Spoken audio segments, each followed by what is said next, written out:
بسم الله الحمد لله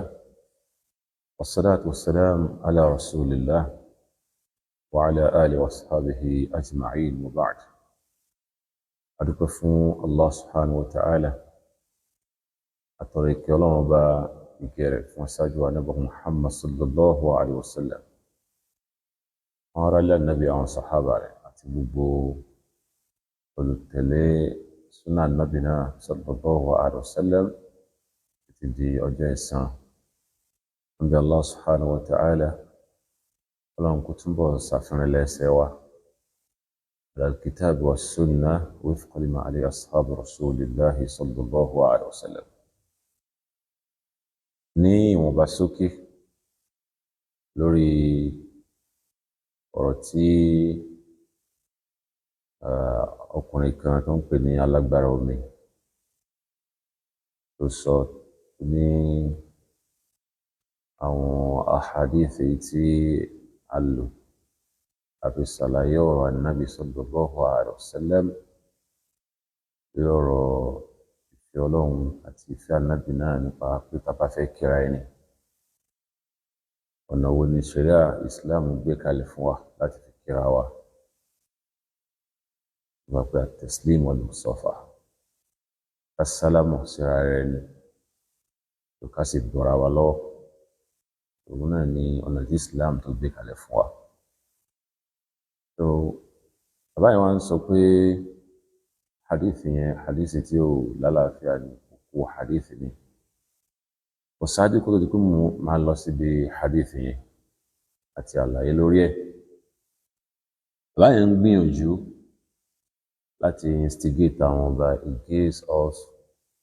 we Muslim ilẹ̀ Yorùbá wọ́n mọ̀ pé ìyẹn ṣe ohun tó ṣe bẹ̀rẹ̀ náà àwọn kan náà ti ṣe bẹ́ẹ̀ ṣáájú ṣùgbọ́n kò sí nǹkan tá a sọ pé a'amalakallahu bima tastahiq ohun tó bá lẹ́tọ̀ọ́ rẹ̀ lọ́dọ̀ Ọlọ́run ṣe pẹ̀lú ẹ̀ ní gbogbo irúfẹ́ àwọn èpè èyí tí ń jáde lẹ́nu rẹ̀ sí wa. Àwọn kẹ̀ gbà ó níyànjú pé ìpè torí rẹ̀ bá léwu àti wa àtàwọn mọ̀lẹ́bí rẹ̀ òun ni ó ṣẹ́. Ohun tó bá sì fẹ́ fúnra rẹ̀ òun ni ó tọrọ rẹ̀. Wọ́n ṣẹ́ òun ó ṣe kí ni ohun tó ń fẹ́ ló ń tọrọ fúnra rẹ̀. Ọlọ́run ó sì ṣe fún un. Ala kulli hal àwọn ní láti fèsì sórí ọ̀rọ̀ èpè lórí ọ̀rọ̀ làánà àti bẹ́ẹ̀ bẹ́ẹ̀ lọ so a'amalakallahu bima tastahiq tó bá lẹ́tọ̀ọ́ Ọlọ́run ṣe fà lórí rẹ̀ gbogbo ní ẹ̀kan tẹ́nìkan bá kú ṣépè pé yẹn ò ní lọ lásán ẹni tá a ṣépè fún yẹn bá ṣẹ́ ní èpè yóò jẹ́ ẹni tó ṣépè yẹn dá wa lójú gbangba. Sálàfí 1990 kìíní kankan kí ni Sálàfí 1990 bí Sálàfí 2020 Sálàfí 2020 gan bàbá sọ èsì 1990 à ń ṣàlàyé ọ̀rọ̀ An-Nabi sallallahu alaihi wasallam lọ́rọ̀ tí ó rújú tí ó dàrú rárá léyìí táwọn jẹ́ pé àwọn ulama qadiman wa haditha pé wọ́n ti ṣàlàyé lórí ẹnu kútùbù wọn tí ìsinmi tó pamọ́ rárá li tulabil ilm fáwọn tó jẹ́ ọmọ akẹ́kọ̀ọ́ mọ̀ ọdún máa wá sọ àwọn tó jẹ́ ulama. Ṣùgbọ́n problem ta nílẹ̀ Yorùbá èyí tí ọ̀pọ̀lọpọ̀ àwọn èèyàn sì máa ń ṣe bí kápẹ́bọ́yá wọn ò rí sí problem a ní sí problem wọn ni pé wá ṣe pé ìlànà western education ni tí professor bá ń sọ̀rọ̀ so ẹni tó gba doctorate so yóò káwọ́ pọ̀yìn báyìí yóò máa gbọ́ ohun tí ń sọ ni. Máa tó bọ̀ bẹ́ẹ̀ ká máa tó bọ̀ bẹ́ẹ̀. So I'm very sure pé bí bàbá ti ń sọ̀rọ̀ yìí nísìn the qualification rẹ̀ lórí ọ̀rọ̀ Islamiyya wal Arabiyya so torí ọ̀rọ̀ ṣẹ̀ríà ò tiẹ̀ lè yí rárá nínú tó ń sọ yẹn. Bàbá ń sọ̀rọ̀ nípa Islamiyya wal Arabiyya so level rẹ̀ lè ju level secondary school náà lọ. Ẹ dákun kí lọmọ secondary school fẹ́ mọ̀ kí ló fẹ́ máa sọ. létí àwọn tó bá jẹ́ graduate àbáwọn tó ń tẹ̀síwájú tó ní master's code àbẹ́ni tó jẹ́ doctor àbẹ́ni tó jẹ́ professor nípa Islamic tá à ń sọ̀rọ̀ nípa rẹ̀. So but problem ta ní láwùjọ wa ni pé gbogbo ẹni tó bá ti bọ́ta ti ń sọ̀rọ̀ àwọn yóò rò pé ń sọ̀rọ̀ náà ni wọn ò ní mọ̀ pé ọ̀rọ̀ tí ń sọ yìí àwọn ayẹ tó wà ń bẹ̀lẹ̀ lè torí pé nígbà táwọn òkú jẹ́ ẹlẹ́kọ̀ọ́ nípa nǹkan yẹn. So but mo kàn fẹ́ kí every individual wa ká register wípé bí level ṣe wà nínú ọ̀rọ̀ western education bẹ́ẹ̀ náà ló wà nínú ọ̀rọ̀ ẹ̀sìn wa yìí náà and at the same time bá a ṣe ní profession nínú western education lọ́pọ̀ àpò eléyìí professor of kìnìkan àbí doctor of kìnìkan bẹ́ẹ̀ náà ló wà nínú ọ̀rọ̀ kéwú náà. So aláwọn afá tó jẹ́ pé muhaddith ni wọ́n gbà hadith ni wọ́n ṣe aláwọn afá tó jẹ́ pé sharia ni wọ́n ṣe pọ́nbélé aláwọn afá tó jẹ́ pé Quran ni wọ́n ṣe aláwọn afá tó jẹ́ pé lugha ni wọ́n ṣe àti bẹ́ẹ̀ bẹ́ẹ̀ láwọn tó ṣe history ẹgbẹ́ tó abáníkà wá sọ̀tàn nípa àwọn ìtàn táwọn mọ̀ tí wọ́n kọ́ ń pa ẹ̀ nìyẹn. Òun tí èèyàn bá wá mọ̀ ń pa ẹ̀ pé kí èèyàn máa dá sí pé kí èèyàn máa sọ ń pa rẹ̀ torí pé ohun tí èèyàn bá mọ̀ kí èèyàn sọ pé èèyàn mọ̀ gan ìmọ̀ náà tún lòun náà nínú ẹ̀sìn wa rẹ̀. Ohun tí èèyàn bá mọ̀ tí èèyàn wá ń sọ àbúrò rẹ̀ lágbára o torí pé ẹni bẹ́ẹ̀ yóò sin àwọn èèyàn lọ́nà lórí ohun tí ń sọ yẹn tó yẹ pé àìmọ̀ kan ní fi ń sọ̀rọ̀. Alágbára omi tí ń sọ pé hadith yìí hadith da'if ni ṣé ìwọ ló da'afa rẹ̀ hadith yẹn ìwọ ló da'afa rẹ̀ lọ́dọ̀ ara rẹ̀ pé da'if ni. So hadith sọ pé àwọn tó jẹ́ ulama al-ajilla tó yẹ kí wọ́n ń lò láti fi ṣẹ̀rí hadith yẹn tó dẹ̀ ní shawahid nínú àwọn kutubu míì hadith yẹn bidhat ó wà nínú sunanu Tirmidhi ńbẹ ní hadith yẹn wà Imamu Tirmidhi fúnra rẹ̀ wọ́n hassana hadith yẹn pé hadith hassan ní hadith yẹn bẹ́ẹ̀ ni Sheikh Al-Albani rahimahullahu ta'ala nínú sísàtò sahiha tó tabalọ́wọ́ hadith 160 tó àwọn náà hassana hadith yẹn pé hadith tó dáni منعت من Albani taniyo lẹ́gbẹ̀ẹ́ Sheikh Albani rahimahullahu ta'ala ó táwọn mọ́mọ́mọ́ kéwú wọn. So n tí yóò ní mọ̀ ń pa rẹ̀ ẹ̀kẹ́ ń dá sí ẹ sì máa dá ìsìn ọlọ́run ọba rú ẹ wá lérò pé ẹ lè lọ lásán pẹ̀lú tẹ́ ń ṣe níwájú ọlọ́run ọba Allah subhanahu wa ta'ala torí pé ń bínú àwọn kan torí pé àwọn kan ẹjọ́ ní ìṣù láàrin ara yìí ẹ̀kẹ́ máa wá kọlu ọ̀rọ̀ ẹ̀sìn bó ṣe wù yìí ẹ máa mislead àwọn tó wà láwùjọ. So ẹ bá fẹ́ nímọ̀ ìjìnlẹ̀ nípa hadith ẹ lọ ka sísàtò sahiha àti mo sọ yẹn page 160. So Sheikh Albani rahimahullah volume tírà yẹn is about 17 volumes or more than that. So ó wà ní library wa. So hadith tó dáa ní hadith yẹn kì í ṣe hadith tó jẹ́ da'if. Bàbá yìí tí wọ́n ń fọlọ́hún búra ìtún ti Kaaba búra wípé ọ̀rọ̀ tó ń sọ hadith tó ń sọ yóò kó hadith ní hadith da'if. Subhanallah. Subhanallah. So ìyẹn ti tó fún yàn láwùjáre pé mo tẹ́yìn ò ní mọ̀ ń pa rẹ̀ kó sì tún máa fọlọ́hún búra lórí rẹ̀ lára káwọn èèyàn lè gbà pé mo ti ń wí òdodo ọ̀rọ̀ ni. Subhanallah. Alaye ọ̀rọ̀ ìbò jáì pé man yantami ila ad-din man yantami ila al-Islam ẹni tó ń ṣàfihàn ara sára ẹ̀sìn tí ń ṣàfihàn ara ẹ̀ sínú Islam kó tún máa wá sọ pé ọ̀rọ̀ An-Nabi sallallahu alaihi wasallam ọ̀rọ̀ tí ò lágbára ni òkú ọ̀rọ̀ ni kó tún máa wá fọlọ́run sẹ̀rí lórí rẹ̀ lórí irọ́ lórí àìmọ̀ ilé lágbára Allah ewu sí nílé jẹ́ pàtàkì jẹ́ mùsùlùmí walau sakkatna ala hadha tàbá dákẹ́ lórí ilé ìta sọ síta àṣàbòsí fún populace àṣàbòsí fáwọn èèyàn tàbá sọ síta torí pé àmánà ni amanatul ilm àmánà tá a gbà ní ìwọ̀ tá a gbà ní as-saqit an al-haqq shaytan al-akhras kama qala rasulullah sallallahu alaihi wasallam torí pé ẹni bá ródòdó tó dákẹ́ lórí ẹ̀ ọ̀yàyà ìsúní ìṣùlù ń tọ̀hún náà tó ọ hàn gbangba pé irọ́ ni bàbá yìí ń pa pẹ̀lú ọ̀rọ̀ tí ń sọ yìí ní alágbára omi tó torí pé àwọn kan ti kọlù lórí gbogbo náà tí ń pa gbogbo ohun tí ń ṣe káàkiri tí fi ń tó àárín wa àtọ́lọ́run lélẹ̀ ní ẹjọ́ máa yanjú ẹ̀ ìjọba déwájú ọlọ́run tó àwọn ò ní tatatabbu awrat ẹnìkan tó baynaka wa bayna Allah azza wa jal ṣùgbọ́n nípa ọ̀rọ̀ yìí tá ń sọ yìí tó ọ̀rọ̀ Ànábì sallallahu alaihi wasallam hadithun hasan hadith tó lálàáfíà tó dáni hadith tó dáni àwọn tó lè jẹ́ àfún ní hadith láyé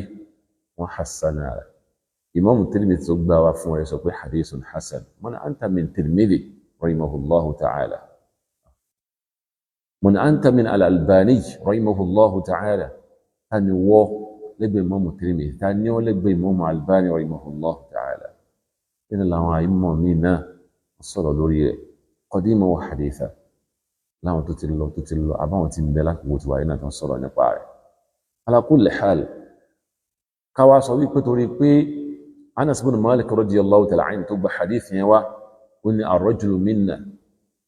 pé arákùnrin kan láàrin wa kápó wá sọ báyìí torí pé kò dárúkọ sàhábà yẹn torí ẹ̀ lẹ́wà sọ pé hadith yẹn jẹ́ da'if àìmọ̀kan ni torí pé jahalatu as-sahabi ká má mọ̀ sàhábà kan kó jẹ́ majhul ká má mọ̀ kò sọ hadithi tó bá tabá gbà wá àbí tá a bá sọ nípa rẹ̀ kò sọ di da'if gbogbo olùmọ̀ pátá tó jẹ́ ulama wal hadith wọ́n fẹ́ inú pọ̀ lórí pé àìmọ̀ sàhábà kan ká rìpọ́tù ọ̀rọ̀ nípa rẹ̀ kò sọ hadith yẹn kò sọ di da'if torí pé kulluhum udul gbogbo wọn pátá onídéédé ni wọn lọ́dọ̀ náà bá Allah subhanahu wa ta'ala tó ìdájọ́ àwọn sàhábà nìyẹn lọ́dọ̀ àwọn muhaddithun lọ́dọ̀ àwọn afọ́ni hadith tó èyí tí bàbá yẹn ń sọ kẹ́ ń parọ́ fún àwùjọ ni tó torí pé àwọn náà ń gbà kúnlẹ̀ tó wọn sì fẹ́ kí àwọn gànámọ̀ àwọn wọn bọ́ torí kan máa sọ ògbé tó ń sọ yẹn ẹ rí nínú ọ̀rọ̀ tí ó tún ń ṣàfihàn lẹ́hun tá à ń sọ yìí tó ń fẹsẹ̀ rìnrìn lẹ́sẹ̀ pé àní ká kúnlẹ̀ ká dọ̀bálẹ̀ ká máa wólẹ̀ ká máa rámù fúnra rẹ̀ ni kò sí náà tá à ń gbà kíra wá ní ṣẹ̀ríà Islam. Mu'adh bin Jabal radiyallahu ta'ala anhu Ànábì Ọlọ́run bá ran àtàwọn èèyàn rẹ̀ ọ̀nà rẹ̀ sí Sham gbàdán padà dé wá sílùú Madina Mu'adh bin Jabal ó déwájú Ànábì sallallahu alaihi wasallam òun náà wólẹ̀ bẹ̀rẹ̀ sí ní káwọn èèyàn máa wólẹ̀ òun náà wólẹ̀ síwájú Ànábì sallallahu alaihi wasallam Ànábì ní Mu'adh ya Mu'adh èyí wòlé tó ń ṣe yìí rẹ̀ Mu'adh ní lórí iṣẹ́ ọlọ́wọ́n balẹ̀ kí ọlá níbi tó rán mi lọ mo rí àwọn tó jẹ́ al-kitab yasjuduna li asaqifatihim mo rí wọn tí wọ́n ń wólẹ̀ tó ń sùjádà àwọn tó jẹ́ bíṣọ̀bù sí wọn lọ́hùn ìyá ló jẹ́ kí n ṣe fún ọdún pé mo rí pé wọ Ànábì sallallahu alaihi wasallam náà haqqu minhum wọ́n lẹ́tọ̀ọ́ ká ṣe bẹ́ẹ̀ fún ojú àwọn yẹn lọ Ànábì ní rárá o Ànábì ní ọgbọ̀dọ̀ sí bẹ́ẹ̀ law kuntu amira ahadan an yasjuda li ahadin Ànábì tó wáyé pé ń bá pa ẹnìkan láṣẹ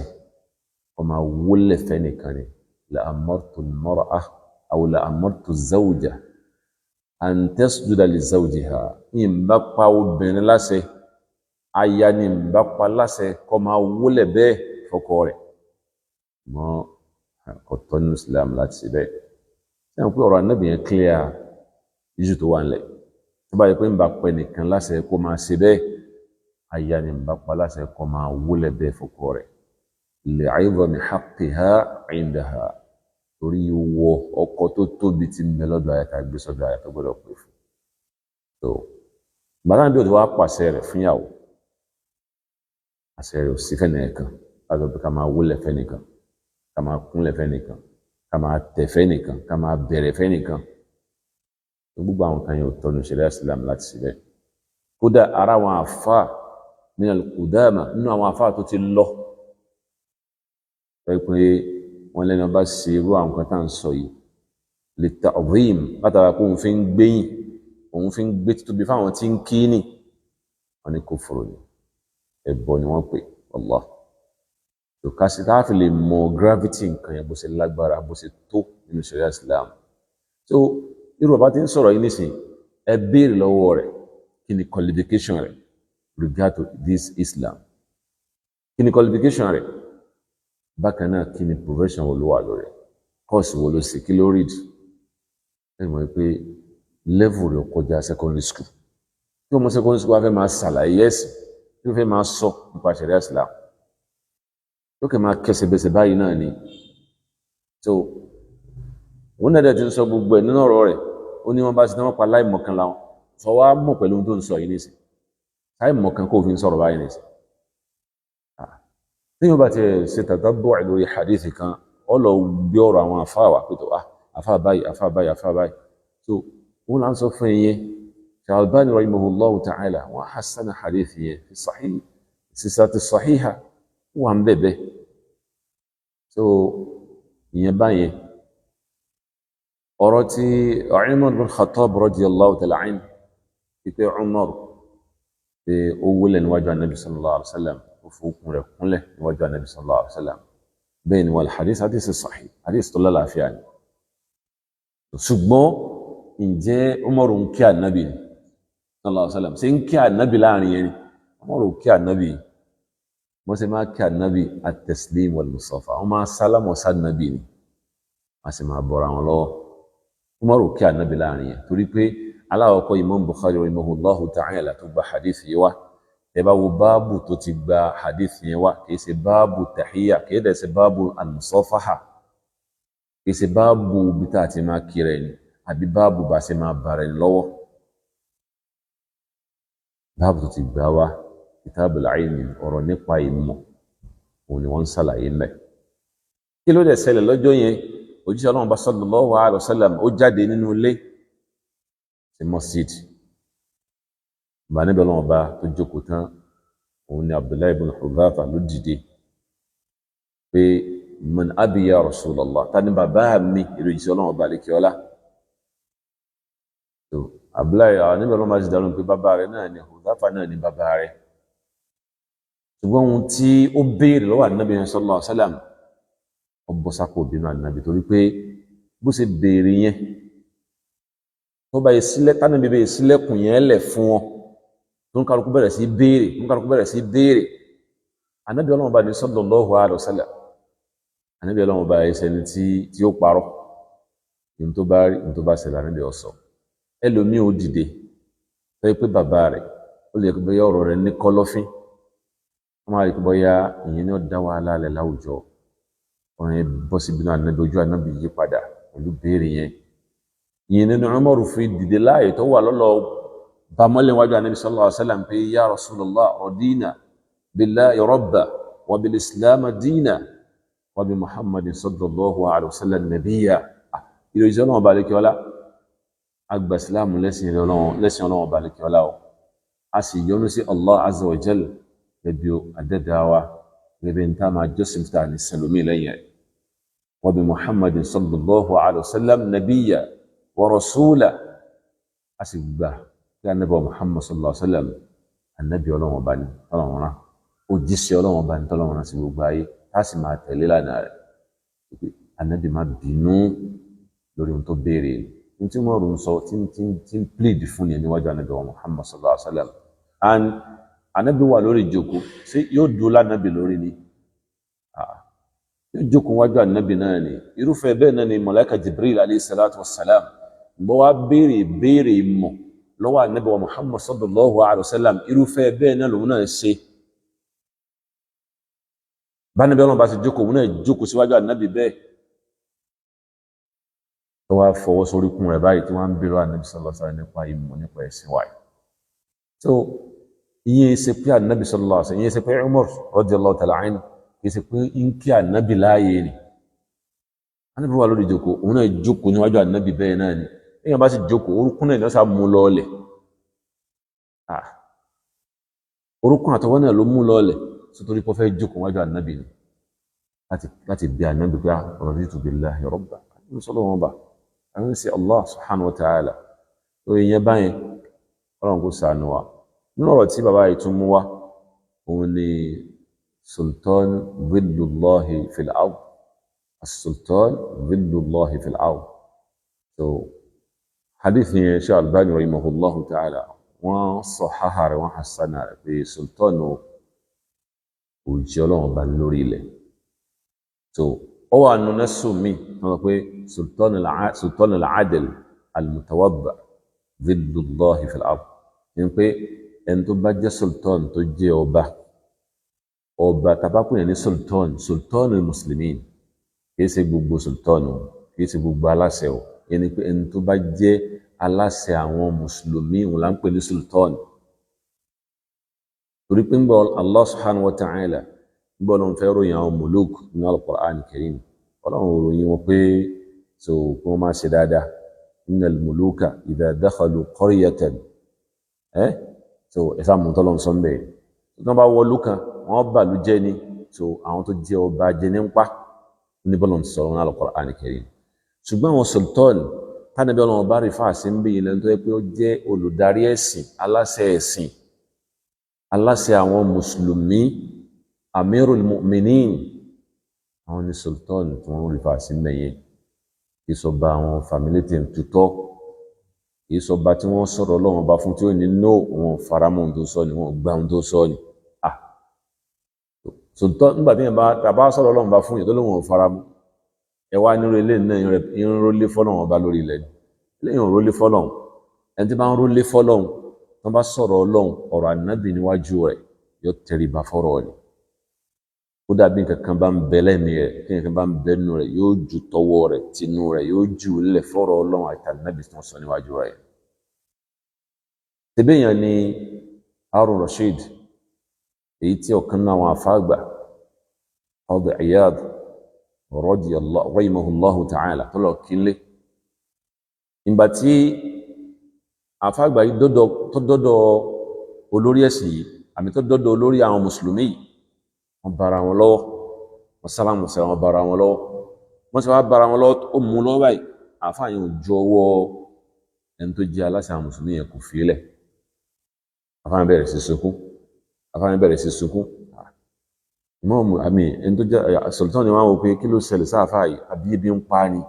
àbí kò lóúnjẹ ńlẹ̀ ni, àbí bákan kí ló dé àfáà wa ni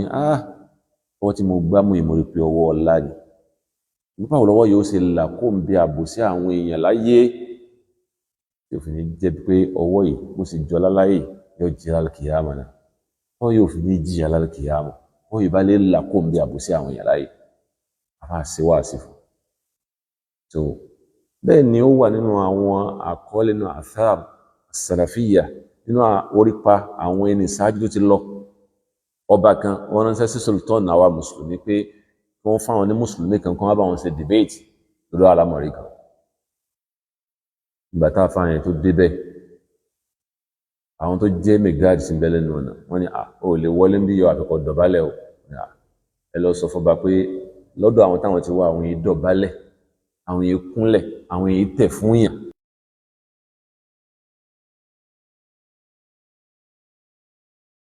ìgbà tó wọlé, ìgbà tó dáàyè kan wọ́n ní náà sọ fún pé ọ̀dà tí ó bá lè dọ̀bálẹ̀ yóò sì tẹ̀ báyìí, yóò tẹ̀lé bàbá yìí. so afáàní ní kí wọ́n lọ sọ fún wọn pé báyà kí wọ́n yọ̀ǹda òun máa lọ, òun ò lè tẹ̀ torí la narka illa lillah, a gbọ́dọ̀ tẹ̀ kọ̀kọ̀ bẹ́ẹ̀ ni àfi fún Allah subhanahu wa ta'ala nìkan a gbọ́dọ̀ tẹ̀ fún. wa anna al-masajida lillah fala tad'u ma'a Allahi ahadan. ìgbà tí ọba yẹn wá rí bẹ́ẹ̀ ọ̀dà òun lè dédé pẹ̀lú àfáà ẹnu ọ̀nà tó wá kùn tí ó fi dé ọ̀dọ̀ ọba, tí ó fi bọ́ sínú gbàgede ọba ní kí wọ́n kan pákó kan síbẹ̀ pẹ́ pé gbogbo ẹni tí wọ́n bá wọlé síbẹ̀ àfikọ́ bẹ̀rẹ̀ báyìí kó sì bí yóò lè ráyè wọlé, tí ó fi bẹ̀rẹ̀ níwájú ọba ni. so ìgbà tá àfáà yẹn wá rí bẹ́ẹ̀ pé wọ́n ṣe ni ìṣẹ́dí ká àfáà yẹn mójú wọlé tí ó fi bẹ̀rẹ̀ fọ́ba yẹn bọ́ba yẹn ṣe fẹ́, àfáà yẹn wá kọ ẹ̀yìn lọ́wọ́ mú wọlé látara pé àníṣe Allah azza wa jalla ọlọ́run nìkan lábọ́dọ̀ sí bẹ́ẹ̀ fún, àbọ̀dọ̀ sí bẹ́ẹ̀ fún yẹn. so àwọn orípa bẹ́ẹ̀ pọ̀. so min athari as-salafiyya ètò ń ṣàfihàn lẹ̀ pé ká máa tẹ̀ fúnra wa, ká máa kúnlẹ̀, èyí tẹ̀síńlẹ̀ Yorùbá ní kì í sára Islam kọ̀ fún wa. ọ̀dà ẹni ó bá lọ Mọ́kà nù yín ẹni ó lọ hajj nù yín níjọ́ ò lẹ́yìn rí táwọn Lárúbáwá níjọ́ ò lẹ́yìn rí tí wọ́n ń tẹ̀ fúnra wọn tí wọ́n ń kúnlẹ̀ fúnra wọn ṣe bí àwọn Lárúbáwá yìí náà ebó wà nínú àwọn àṣà wọn nínú àwọn orin tẹ́ ẹ máa kà ebó ni wọ́n ṣe máa kíra wọn wọ́n ṣe máa wólẹ̀ fúnra wọn ṣáájú kí Islam tó dé síbi Ànábì sallallahu alaihi wasallam ló gbà lọ́wọ́ wọn táwọn bá gba Islam tó ń gba òfin rẹ̀ mọ́ lẹ́yìn bá gba Islam tí ń tẹ̀ gba òfin rẹ̀ mọ́ ẹjọ́ ta ni wá nìyẹn ẹ pàdé Ọlọ́run ọba wájú ẹ pàdé Ọlọ́run ọba lálùkìyámọ̀ tẹ́ bá gbòfin Islam pẹ̀lú rẹ̀ yín ò kan wà ìwà pé bọ́ta ẹ máa wá instigate pé èèyàn bẹ má gbà ó kíní kankan èèyàn bẹ ẹ máa lagídí ẹ máa sí kíní kan tí ẹnìkan lè force ẹnìkan láti kúnlẹ̀ àbí láti dọ̀bálẹ̀ ni àwọn tó kàn di jálágbára tó kàn di jẹ́jọba tó yẹ pé àwọn gan ni wọ́n ń darí gbogbo wa àbáwọn ọba tẹ̀ ń sọ yìí àwọn ìjọba ti gbàgbára lọ́wọ́ wọn àwọn tó kàn di jálágbára gan tí wọ́n force ẹnìkan kó dọ̀bálẹ̀ àbí kó kúnlẹ̀ fáwọn ni torí pé àwọn òyìnbó tó kú jẹ́ tí wọ́n liberate wa lọ́dọ̀ tí wọn náà kò sáà ń kúnlẹ̀ kò sáà ń dọ̀bálẹ̀ ńbẹ̀ lẹ́yìn kan ṣèkà ara wọn báyìí tí wọ́n ti tán tó bí olórí Amẹ́ríkà ṣe tó ní tọ́ba wọn kéré báyìí tó bá pàdé ẹ̀ wọ́n ṣèkà ara wọn báyìí náà ni tó àfi yóò báyìí nìkan náà ni pé ìwà ìlọ́làjú wa ìwà ojú dúdú náà láǹtà tá à ń bá káàkiri tó òyìnbó ò ní fọ́ọ̀sì ara wọn láti dọ̀bálẹ̀ fún wa láti ṣèkà nìkan fún wa àti bẹ́ẹ̀ bẹ́ẹ̀ lọ yorùbá yìí nìkan náà ẹ̀yin tẹ́ jẹ́ mùsùlùmí káti ẹ̀ láwọn tó jẹ́ lẹ́bọ̀ ọba lọ Mọ́kà wọn lọ Mọ̀dínà nílùú Ànábì sallallahu alaihi wasallam kí wọ́n ra wọn olùmọ̀ àwọn àfọ́ àgbààgbà tí ń bẹ́ẹ̀ kán rí bí wọ́n ṣe ń kíra wọn ibẹ̀ yìí lọ ẹ sì rí bí wọ́n ṣe ń kíra wọn lọ́hùn tẹ́ bá ní akatakítí làwọn ń ṣe sákatakítí làwọn yẹn náà tún ń ṣe wọ́n pé gbogbo ohun tí oníṣúná bá ti sọ tó bá ti ṣe báyìí tó bá ti yàtọ̀ sí ohun tẹ́yìn ń ṣe tẹ́ gbàgbọ́ báyìí ẹni akatakítí ni bẹ́ẹ̀ sì ni ẹ̀yin gan alákatakítí ẹni a sọ̀rọ̀ Ọlọ́run fún ẹni a sọ̀rọ̀ ànábì fún tí ó gbà òun gan alákatakítí òun gan ló ní páàlé ta ló ṣe páàlé tẹ́ni tí ń ṣe páàlé tọ́ba tó ní ẹ̀yin tẹ́ ń sáyà àkókò nẹ̀ kí sọba tó ní yín orúkọ tí yín tó ń gbé láwà lórí ẹ̀yin gan ló ní páàlé ẹ̀yin gan láláyà àkókò nẹ̀ kí ẹ̀yin gan ní alákatakítí torí pé ọ̀rọ̀ Ọlọ́run ra ànábì lẹ́ ń ṣe akatakítí sí tó kọ́lọ̀n bá kó sànù wa sultan tó jẹ́ zillullah òun lẹ́ntọ́ yẹ pé òun náà bá jura rẹ̀ lẹ̀ fọ́lọ́wọ́n bá wọ̀ sultan tó náà ń tẹ̀lá sí Ọlọ́run torí pé anábì sallallahu alaihi wasallam anábì ní isma'i wa ati'u anábì ní ẹ máa gbọ́ àṣẹ àwọn olórí yín sì máa tẹ̀lé wọn o anábì wa ní pé ìgbà tí àṣẹ wọn tí ò tó jọ́ràn yẹn lẹ́yìn lórí òun ni illa an tara minhu kufrun bawah mọ̀tẹ́bárí ẹ̀bọ tó fojú hàn báyìí tó àwa ni a máa sànsàn ìyà nílẹ̀ Yorùbá ń bí ìpètò ọba wo ni ìṣẹlẹ́bọ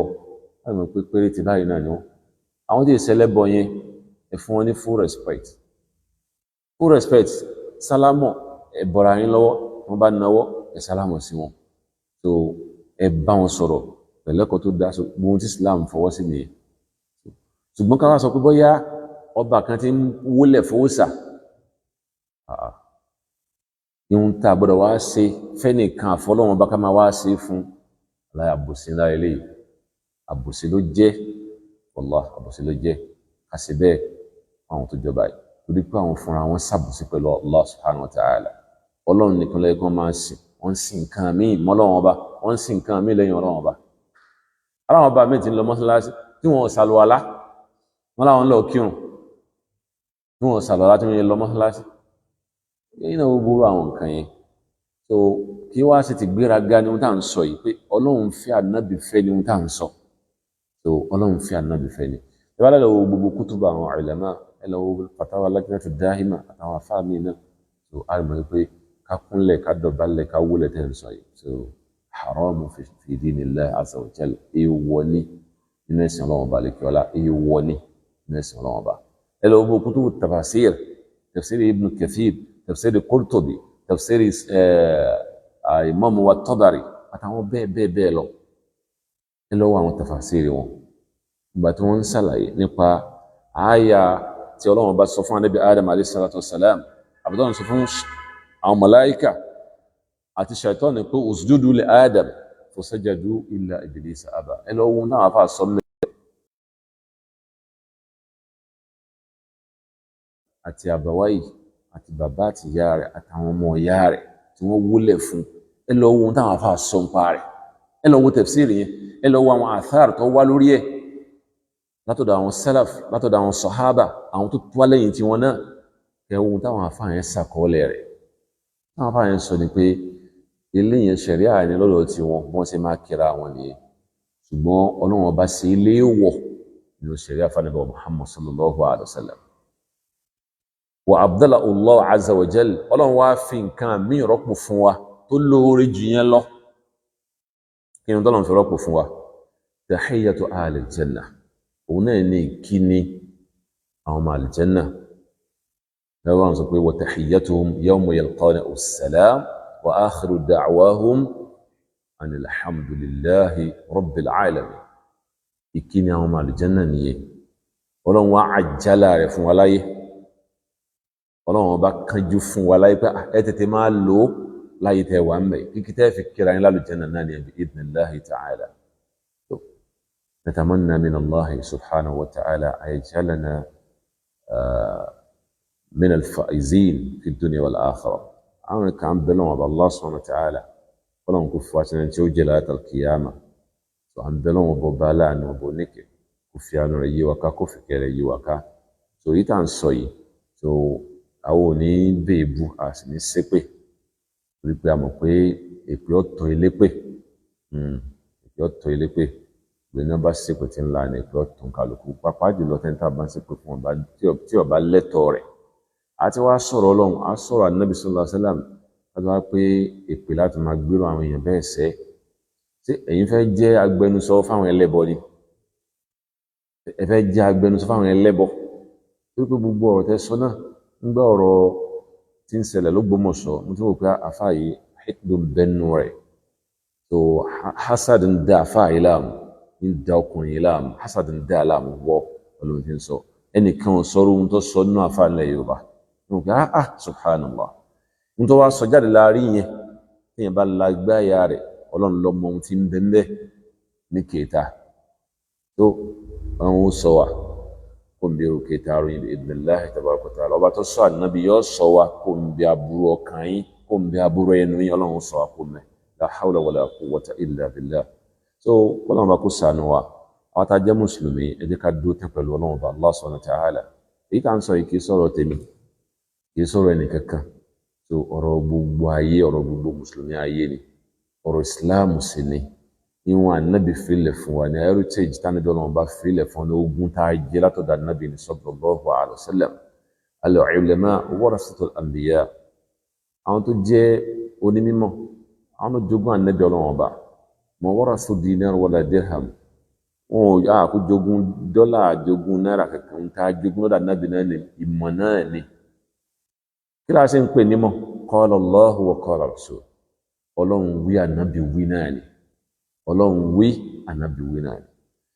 àwọn àyà Kùránì tẹ́ ń tú bẹ́ẹ̀ ṣe ń tú sẹ́yìn lọ́lọ́run sọ àyà Kùránì ẹ̀ kalẹ̀ fún tí ìbáṣẹ̀ ńlọ́run sọ kalẹ̀ fún ẹjá wo báwo ni ànábì Ọlọ́run bá sallallahu alaihi wasallam báwo kaifa aish ma hadhihi al-ayat báwo lànábì Ọlọ́run bá ṣe lò sẹ́mi ayé rẹ̀ pẹ̀lú àwọn àyà yẹn kí lọ́rọ̀ ànábì lórí rẹ̀ kí la sẹ́rẹ̀ kí ni tó pa kí ni tawjihat wọn bí wọn bá gbé kalẹ̀ lórí àwọn nǹkan yìí ẹ kẹ́ wàá lọ máa yà ń kún nù Kùránì bí kápá yìí lọ́lọ́run sọ kalẹ̀ fún ẹ máa tú bó ṣe wù yìí ẹ ní padà sínú tafasir ẹ wo athar tó wá ẹ wo rípa tó wá látọ̀dọ̀ Ànábì látọ̀dọ̀ àwọn sàhábà àwọn tabi'in àwọn tabi'in báwo náà ṣe lò pẹ̀lú àyà yìí àwọn khairul qurun àwọn sẹ́ńtírì tó lọ́lá jù tánàbí Ọlọ́run bá ju wọn fún wa ní wo táwọn yẹn sọ lórí rẹ̀ ẹ kẹ́ máa tu bálabàlá bó ṣe wù yí ẹ̀yin sì bá yín wí kò sí ohun tó jẹ́ orí bẹ́ẹ̀ fún yín pé ipò tẹ́ ẹ̀ sílẹ̀ gbéra yín sí ipò tẹ́ ẹ̀ dé bẹ̀lẹ̀ gbéra yín sí torí pé àwọn tó jẹ́ mùsùlùmí tí ń bẹ láwùjọ ọ̀pọ̀lọpọ̀ lẹ́kọ̀ọ́ ẹ̀sìn tí wọ́n ti wá rí yín gbà torí pé ń sóògùn fáwọn èèyàn pidán oríṣiríṣi nǹkan àwọn yẹn ti rí yín ní aṣáájú dáadáa láì mọ̀ pé ọ̀tọ̀ ní nǹkan mi tẹ́ ń propagate kọ́lọ́n kó ṣàánú wa so ẹ̀sán náà bá Allah subhanahu wa ta'ala ní tí òrùjú tí ó sì lè dàrú láíláí ṣùgbọ́n nìkan bá jáde lẹ́yìn tí ń kẹsẹ̀ rẹ̀ bọ́sẹ̀ ọlọ́run mú àwọn míì dìde tí wọ́n tún ṣe tí wọ́n ṣàtúnṣe nǹkan yẹn. hadith anabi sallallahu alaihi wasallam ya'ishu la al-jahabatha ọ̀rọ̀ anabi sallallahu alaihi wasallam ọlọ́run kan lè ṣẹ̀dá àwọn kan nínú àwọn èèyàn nínú àwọn olùmọ̀ tó jẹ́ àfáà pé torí ohun táwọn ṣe ń sẹ̀mí tí wọ́n ní ìwé náà bá fẹ́ mú tí ò wọ́dún tí ò sínú bá fẹ́ mú wọ́ wọ́n dìde wọ́n ṣe rọ́dà lórí ẹ̀ ya ètò mú ayé kò sínú rẹ̀ ala kulli hal so hadithi ká má tẹ̀ fúnra rẹ̀ ni so hadith tó lálàáfíà ni hadithun hasan kama hassanahu al-Albani rahimahullahu ta'ala wa khayru min al-ulama ẹbí sheikh al-Albani mọ́ sí hassana rẹ̀ so àtàwọn ọ̀rọ̀ míì náà lóríṣiríṣi so but irúfẹ́ àwọn mọ́sálà báyìí ní sáà mọ̀ pé ní masáìlì ilmiya ní àwọn mọ́sálà tó yẹ pé ọ̀rọ̀ nípa ẹ̀kọ́ ọ̀rọ̀ nípa ìmọ̀ ni tàbá ń sọ̀rọ̀ nípa science of hadith so mélòó náà àfà ló mọ̀ nílẹ̀ Yorùbá mélòó náà àfà ló mọ̀ nílẹ̀ Yorùbá so n kálukú dún báàbù rẹ̀ nítorí ọba mọ̀ nípa rẹ̀ má kẹsẹ̀ bọ́sẹ̀ lórí rẹ̀ so n kálukú dún báàbù rẹ̀ yálà bí ló yé ẹ̀yin kẹsògùn fáwọn èèyàn ló yé yín ẹ parọ́ fáwọn èèyàn omi nílò kankan tó yé ẹ̀yin nìyẹn ẹ dúró lórí rẹ̀ máa bá lọ ẹ bá gbé pàdé Ọlọ́run bá yọ́nú sí yín tó ó kún yín pẹ̀lú Ọlọ́run ọba Allah subhanahu wa ta'ala lórí rẹ̀ gbọ́n tẹ́ bá mọ̀ nípa ọ̀rọ̀ ìmọ̀ má dá sí ìyẹn sọ̀rọ̀ tì yín rárá bí Allah subhanahu wa ta'ala yuwaffiqna ajma'in lima yuhibbu wa yarda innahu waliyyu dhalika al-qadiru alayh. Assalamu alaykum wa rahmatullahi ta'ala wa barakatuh.